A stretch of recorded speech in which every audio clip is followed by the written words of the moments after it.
Hey guys, welcome back to the Espresso Outlet YouTube channel. My name is Barrett, and today we're going to cover these three Turin grinders in front of us. So an email question that we get multiple times a day is, which grinder suits my needs best? I hope that this video kind of clarifies a few things, but if it does not, I encourage you, we have multiple playlists out there. We have individual playlists dedicated to each one of these grinders. So you can go through and you can look up, for example, the DF64V, and you'll find several specific videos on this grinder. But let's do a quick side-by-side, just talk through about, is this gonna fit your needs and is it right for you? Okay, so the first grinder in our lineup is the DF64V. The V stands for variable speed, and the 64 obviously is for the size of the burrs. You can tell it's kind of reminiscent to the DF64, but it's quite a bit different. And what they've done is they've taken a lot of the things that they learned from the DF64 and the DF83, and they've incorporated it into a grinder that also has variable speed. So you can tell that we have quite a bit of value going into this grinder, and let's see who it's made for. So when it comes to the person wanting to do pour overs as well as espresso, we have an adjustment to the side that goes as fast as 1800 RPMs and as slow as 600. And why you would like to run those slower speeds is someone doing like a V60, for example. When you run it at a slower speed, you're gonna get less fines in your cup, you're gonna get a cleaner cup of coffee. If you wanted to take that to an extreme, you could take these burrs out and you could go with like a SSP multi-purpose, and you're gonna get just an over-the-top clean cup of coffee. You could still use it for espresso at a higher RPM, and I really don't recommend going below 1200. 1000's getting very slow for RPMs for espresso, but with espresso, the lower RPM, you're really not gaining much either, because espresso already has quite a few fines in it, and they're already very small particles. So going that slower speed, all you're really doing is bogging down the motor, and you may have a stall issue. Now this does have built-in stall protection, so if it were to completely stop, just simply unplug the grinder, plug it back in, and that'll reset the stall protection. Going through some of the features, it has a smaller bellows. You can tell that the grinder overall is quite a bit smaller, and it has an integrated anti-popcorn device on the top. Works fantastic. So if you're wanting to hot dose, you can hot dose this way. I usually like to pull off the wooden lid and hot dose so you have like a little bit more of a funnel, but you can hot dose this grinder, and I actually recommend hot dosing this grinder, especially at the lower RPMs. Next, we have a magnetic chute. And it's actually a two-piece chute, so you can take off this outer chute, and I like to just brush it out with a small brush. But if you want to take it to the next level, the entire chute does come off. So this is an awesome upgrade to this grinder. The next thing that is quite a bit different from the other Turin grinders out there is the dosing cup is completely removable, and it has a little stand. Now the dosing cup is very high quality looking. The one thing that I kind of wish that it still had was this lip around the dosing cup, so that when you put it onto a 58mm portafilter, it doesn't slide down into the filter. I've not really had any issues with it. If you end up using it with a smaller portafilter, like a Breville with a 54, or maybe like a La Speciale with a 53, you'll need to use a dosing funnel, which I really recommend doing anyway, and just dosing directly into your portafilter. So, been an awesome grinder. It's very quiet. So it is running right now. Doesn't matter on the RPM. There it is, full speed. And there it is, a slow. So it's almost a whisper without beans in it. It does get very loud with beans in it. But when I say very loud, it's a coffee grinder. Coffee grinders, they're not really that quiet. So been really impressed with the build quality on this. I've been using it for several months now, and this is actually my second one. I know in the beginning there were some board issues. They've remedied all those stall issues with the original board. So if you're buying one today, you're getting the latest and greatest board. The original people, theirs were warranted and we took care of them.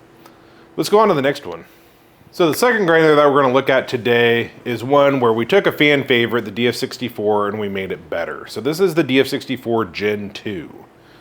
We took all the small things on the Gen 1 that we made minor incremental upgrades to, and we incorporated all of those and then some into the Gen 2 grinder.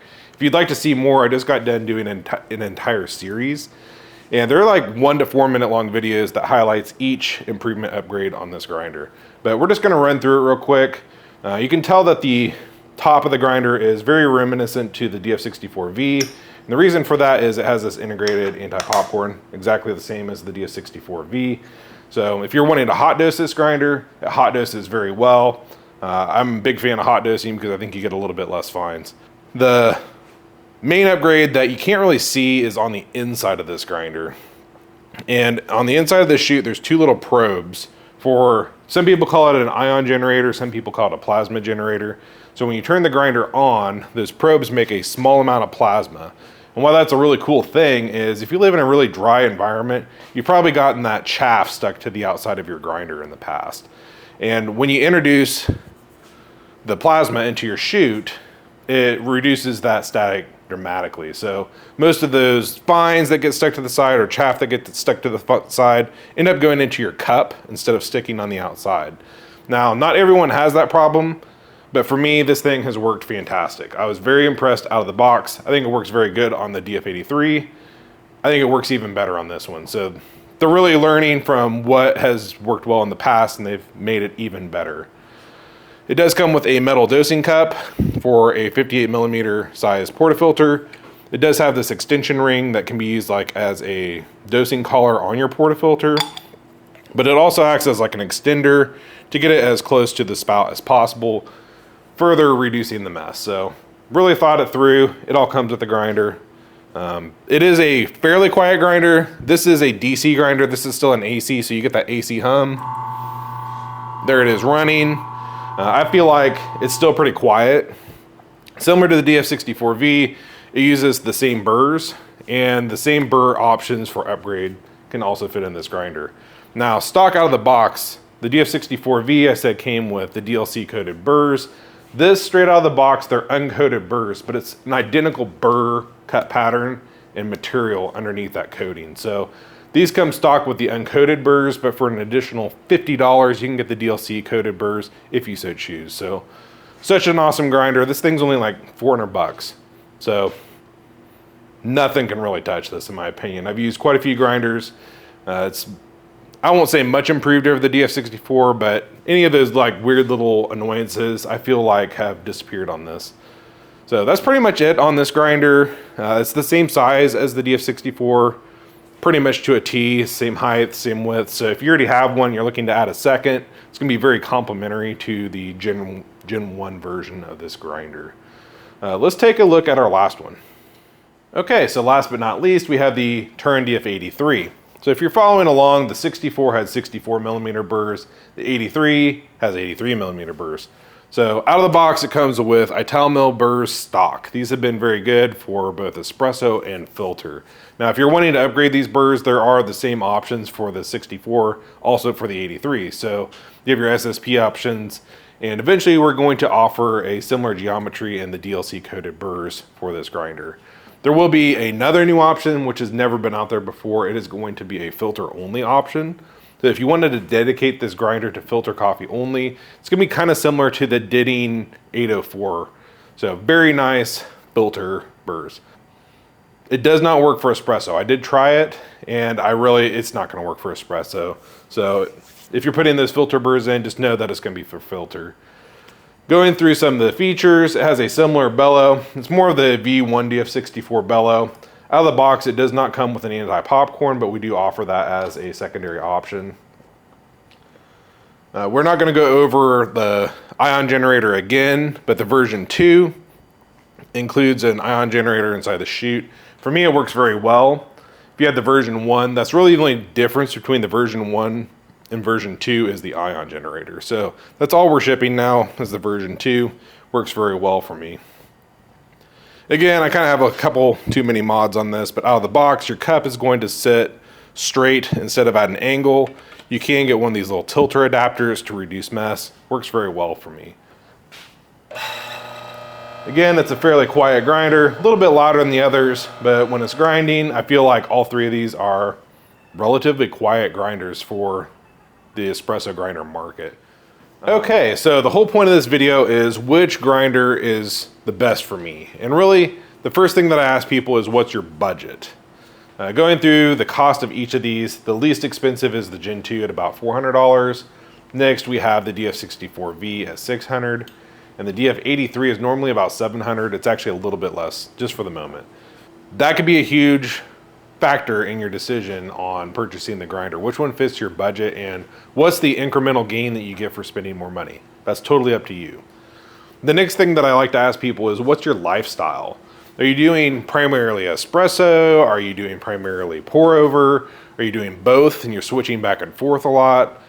Ease of use, countertop space, all these things just really weigh in that you just need to take a quick look at your countertop and see which one am I using the most. Am I doing mostly espresso? Am I doing a combination? When it comes to probably being the most versatile, the DF64V, obviously it is tailored to do pour over methods very well, but you can also flip it over and do espresso, and it doesn't take very much to change that. These can also do the same, but maybe slightly less good, and that would be just a very subjective thing. It'd be very hard for probably most people to tell the difference, but I feel like these are probably more espresso based personally. Now you can put like more brew specific burrs in these. So for example, you can put like the SSP multi-purpose, which I love for espresso, but they are probably more geared towards doing filter coffee because they are just very precise and very consistent grounds. So you could dedicate these to just a filter coffee. So really hard question to answer for people. These are just a couple questions that you should probably just ask yourself. What's my lifestyle? What's my budget? What's my countertop space? And how I'm going to use this grinder? Potentially, some people, they like more than one grinder. I actually like having 2 or 3 grinders because I like to dedicate one towards filter and one more for espresso. And then I'm not having to dial back and forth. So that may even weigh into your decision. I mean, you could buy 2 of these for about the same cost as one of these. So all these things you just need to ask yourself. Hopefully this helps you out. If you have any specific questions on these grinders, the best thing to do first is to probably check out our playlist. If you look on our playlist, we actually have all 3 of these and then some listed, and there's a whole series of videos that should probably answer most of your questions. But if for whatever reason you do have more questions, you can drop it below in the comments, or you can reach out via email. Email is better than phone on the Espresso Outlet website. So if you could do us a favor, hit subscribe. I hope this helps you make a decision because we get this question all the time. So thanks for watching. Have a good one.